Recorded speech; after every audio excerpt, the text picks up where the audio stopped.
आप लोगों ने बचपन में उस चरवाहे की कहानी जरूर सुनी होगी जो बार बार भेड़िया आया का झूठा शोर मचाता था।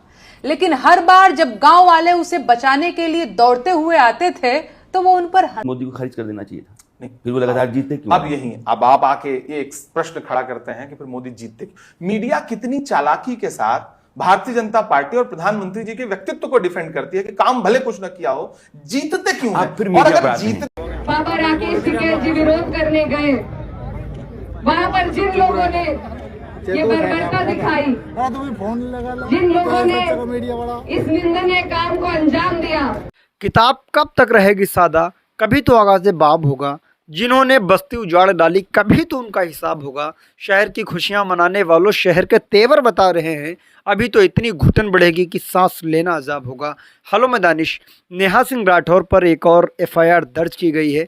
इस बात पर नेहा जी क्या कुछ कह रही हैं एक वीडियो में, हम आपको वो वीडियो दिखाएंगे।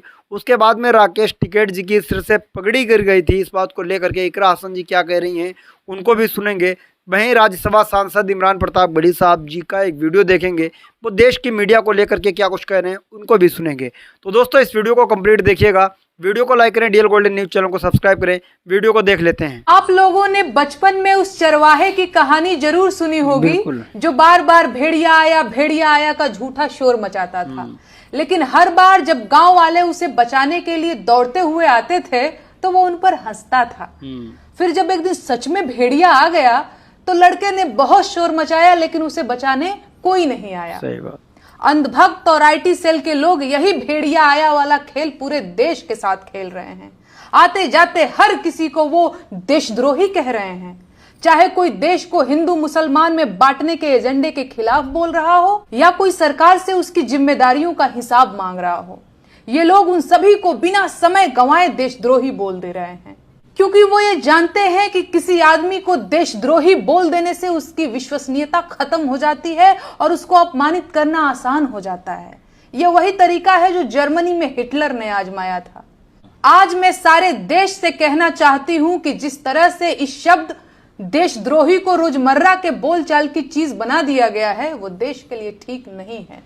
देशद्रोही शब्द बहुत बड़ा शब्द है, इसके मायने बहुत गंभीर हैं। बिल्कुल। ऐसे में इसका प्रयोग बेहद संवेदनशील तरीके से किया जाना चाहिए।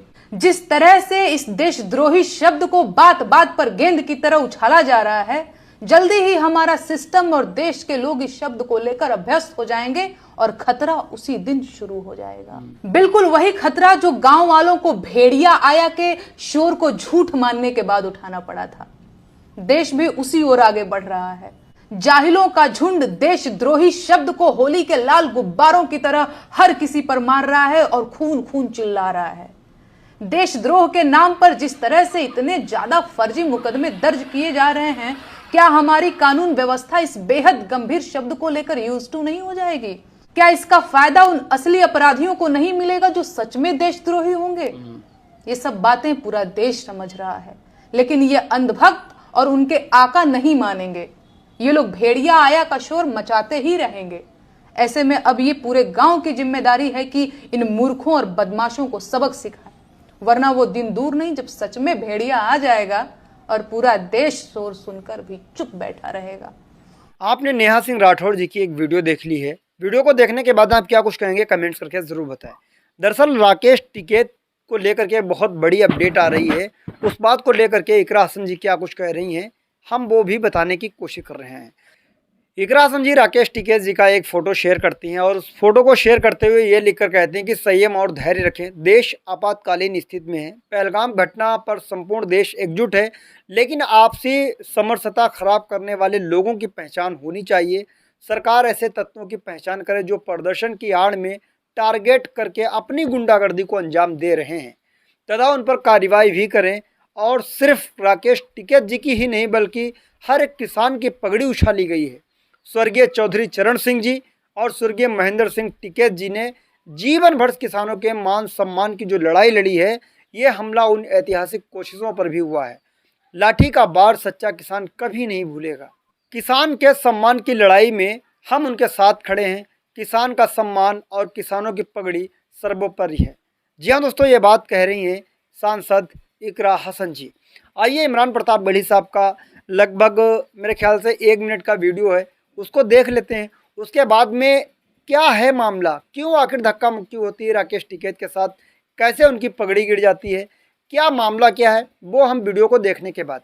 पहले इमरान प्रतापगढ़ी साहब को सुन लीजिएगा। मोदी को खारिज कर देना चाहिए था, नहीं, फिर वो लगातार जीतते क्यों? अब यही अब आप आके ये एक प्रश्न खड़ा करते हैं कि फिर मोदी जीतते क्यों? मीडिया कितनी चालाकी के साथ भारतीय जनता पार्टी और प्रधानमंत्री जी के व्यक्तित्व को डिफेंड करती है कि काम भले कुछ न किया हो, जीतते क्यों है? फिर और मीडिया अगर पर आते हैं। जीतते क्यों अगर है तो इस मीडिया पे आप सवाल नहीं, अगर मीडिया ही भारत में ये यशवंत जी जनमत नहीं, तैयार नहीं, करता, अगर आप ये कह रहे हैं जनादेश कि जनमत दिलवा नहीं तैयार करता तो मीडिया की फिर भूमिका क्या है? अरे मीडिया की भूमिका क्या है? फिर मीडिया आप- अगर 24 नहीं। घंटे नहीं अब ये एक बहुत अच्छी इमरान, बहस, दो चीजें। ये यशवंत भाई मैं चाहता बहुत हूं- अच्छी हाँ, बहस ठीक हो है, सकती बहुत अच्छी है बहस कि है। मीडिया का कोई रोल नहीं। आपको लगता है कि मीडिया का कोई रोल नहीं? नहीं, मीडिया का रोल है, सुबह से लेकिन शाम तक मीडिया का मीडिया रोल से जनादेश तय करने में, जनादेश तय करने इस में तरीके नहीं से है। नहीं होगा जैसे आप कह रहे हैं। लेकिन आप कोई भूमिका मानते हैं मीडिया की? हाँ, भूमिका है। उस भूमिका को कहां कितना भूमिका निभा रहा है। है, कितना निभा रहा है वो? मतलब मैं ये बहस का सवाल ये है। बहस का जैसे सवाल है। आप लगातार ईवीएम पर सवाल कर रहे दोस्तों, आपने इमरान प्रतापगढ़ी जी का भी वीडियो देख लिया है। दरअसल राकेश टिकैत जी के साथ क्यों होती है धक्का मुक्की। दरअसल पूरा विवाद तब शुरू हुआ था जब राकेश टिकैत पहलगाम में हुए आतंकी हमले के विरोध में आयोजित एक कार्यक्रम में पहुंचे थे। यह कार्यक्रम मुजफ्फरनगर के टाउन हॉल में आयोजित किया गया था। राकेश टिकैत जब यहां पहुंचे तो उन्हें भारी संख्या का विरोध करना भी पड़ा था।